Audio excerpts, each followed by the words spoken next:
प्रसिद्ध बॉलिवूड अभिनेता अक्षय कुमार एका कार्यक्रमात सहभागी होण्यासाठी जम्मूला पोहोचला होता, पण अभिनेत्याची जम्मूवारी एका कारणामुळे चर्चेत आली आहे।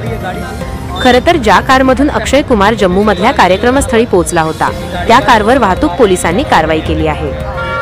वाहतूक पोलिसांनी अक्षय कुमारची एसयूव्ही कार जप्त केली।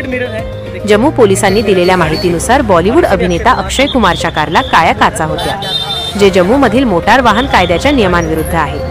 वाहतूक पोलिसांनी नियमांचं उल्लंघन केल्याचा दाखला देत तात्काळ अक्षय कुमारच्या गाडीवर कारवाई केली आहे। जम्मूमधील वाहतूक विभागानं सांगितलं की कायदा सर्वांसाठी समान आहे, मग तो सामान्य नागरिक असो वा सेलिब्रिटी। नियमांचं उल्लंघन करणाऱ्यांवर कठोर कारवाई सुरूच राहील।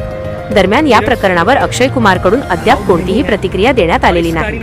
बॉलिवूडचा खिलाडी अक्षय कुमार एका खासगी ज्वेलरी शोरूमच्या उद्घाटनासाठी जम्मूला पोहोचला।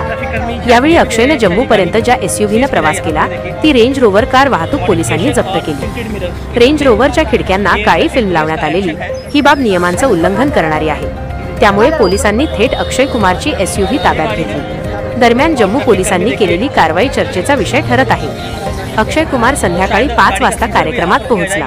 त्यानं प्रवासासाठी वापरलेला रेंज रोव्हर क्रमांक CH01AL 7766 ही आयोजकांनी भाड्यानं घेतली होती। मीडिया रिपोर्टनुसार अक्षय कुमारनं कार्यक्रमस्थळ डोगरा चौक ते जम्मू विमानतळ असा प्रवास केला।